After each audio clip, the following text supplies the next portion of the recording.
반가 안녕하세요. 박용덕입니다. 2023년 제34회 공인중개사 시험 대비 여단아 200선 197번입니다. 자금조달계획서, 토지취득 자금조달계획서에 대해서 틀린 것입니다. 1번 수도권 광역시 세종특별자치시의 경우 지분거래를 하는 경우 금액과 무관하게 자금조달계획서를 제출해야 되고요.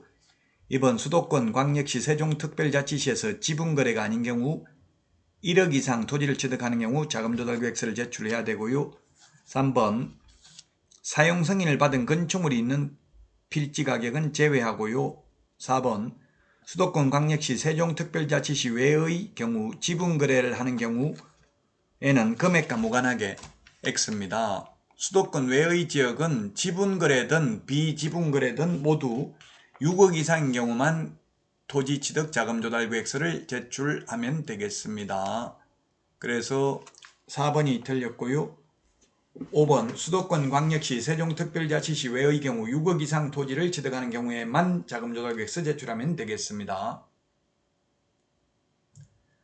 자, 그 다음에 197번 했죠. 다음은 198번 문제 보도록 하겠습니다. 198번 문제. 신고 포상금 대상이 아닌 거 됐는데 거짓해임허가 우리 암기 프린트 28번에 있습니다. 거짓 신고한 경우, 거래하지도 않았는데 거짓 신고한 경우, 해제되지도 않았는데 거짓 신고한 경우, 임대차 신고 거짓으로 한 경우, 허가받지 않거나 부정한 방법으로 허가받은 경우, 허가받은 목적으로 사용하지 않는 경우 포상금 지급 대상이 되겠습니다. 따라서 해제되지 않았는데 거짓으로 해제 신고한 경우는 포상금 지급 대상이지만 해제됐는데 30일 이내 해제 신고 안 하면 500만 원 이하의 과태료일 뿐이고요. 포상금 지급 대상은 아닙니다. 암기 프린터 28번에 포상금 지급 대상이 있으니까 꼭 숙지하시고요. 암기 프린터는 네이버 카페 박용덕 박사의 부동산 여행에서 다운로드 받을 수 있습니다. 자, 다음은 199번 문제입니다. 199번 갑과 을은 2022년 9월 16일 서울특별시 소재 갑소유 X 상가 건물에 대해서 보증금 9억, 월차임 100만원으로 하는 임대차 계약을 체결한 후 을은 X 건물을 인도받고 사업자 등록을 신청하였다. 이 사안에서 상가 건물 임대차보호법과 관련하여 옳은 것을 모두 고른 것을 했는데, 즉 환산보증금이 지금 10억이잖아요. 보증금 9억 더하기 월세 100만원 곱하기 100을 하면 환산보증금이 서울에서 9억을 초과하더라도 기억, 대항력은 인정됩니다. 근데 니은은 2기가 아니라 3개의 차임액을 연체한 경우 200만원이 아니라 300만원이 연체되어야 계약갱신 요구를 거절할 수 있을 것입니다. 그래서 니은은 틀렸고, 디귿은 우선 면제는 받을 수 없습니다. 환산보증금이 9억 초과하면 우선 면제는 받을 수 없고, 환산보증금이 9억 초과하더라도 적용되는 게 임시표준대개권해 이렇게 암기했습니다. 임시특례 2020년 9월 29일부터 6개월간 연체한 차임은 3개의 차임액을 연체하는 것으로 보는데 포함시키지 않고요. 표준계약서 사용권장, 대항력, 계약갱신요구권, 권리금 회수기회 보장, 3개의 차임액을 연체한 경우 해지할 수 있다. 이거는 적용되는데, 그러면 서울에서 환산보증금이 9억 초과하면 적용 안 되는 게 뭐가 있습니까? 최우선 면제, 우선 면제, 최단기 존속기간, 그 다음에 법정갱신, 묵시적 갱신, 월차임 전환율 5%밖에 못 올린다. 임차권 등기 명령 이런 것들은 서울에서 환산보증금이 9억을 초과하면 적용되지 않습니다. 물론 과밀억제권역 6억 9천, 광역시 5억 4천, 기타 지역은 3억 7천을 초과하는 경우 적용되지 않죠. 부산은 과밀억제권역이 아니지만 6억 9천 과밀억제권역에 준하는 보호를 해줍니다. 자, 200번 문제 보도록 하겠습니다.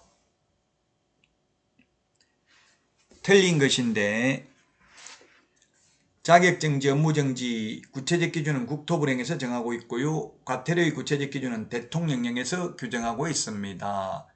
좀 이게 어려울 수 있는데 다 암기 못하면 대통령령으로 정한다, 국토부령으로 정한다, 이거는 틀린 것도 정답 아니고 맞는 것도 정답 아닌 것으로 정답으로 체크 안 하는 게 좋습니다. 잘 모르면.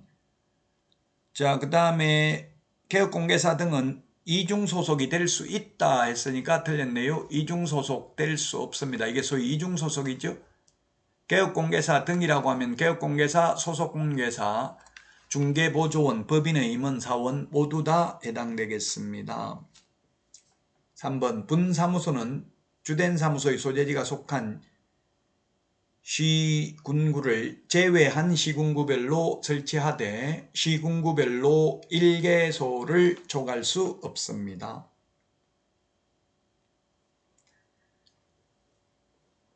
따라서 주된 사무소와 분사무소가 같은 시군구에는 있을 수 없죠.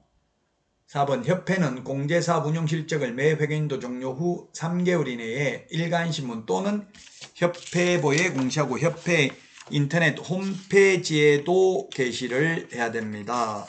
우리 암기 프린터 43번에 동그라미 5번, 6번에 있습니다. 5번, 6번이 아니고 6번, 7번에 있네요. 6번, 7번 공제사업 운용실적 공시 6번, 7번에 있습니다. 5번 개업공개사는 그 등록한 전 관할구역 안에 사무소를 두되 한 개의 사무소만 둘 수 있습니다. 물론 법인의 경우 예외적으로 주된 사무소가 속한 시군구를 제외한 시군구별로 분사무소를 둘 수는 있죠. 물론 분사무소도 시군구별로 일개소는 족할 수 없습니다. 자, 여기까지 해서 여단아 백성 강의를 모두 마치도록 하겠습니다. 여러분 그동안 수고 많으셨고요. 이제 다음 시간에는 시험에 꼭 출제되는 쪽집게 백선 해설 강의를 하도록 하겠습니다. 여러분들 끝까지 시청하셔서 꼭 합격하시기를 진심으로 기원합니다. 감사합니다. 다음 시간에 만나요. 안녕.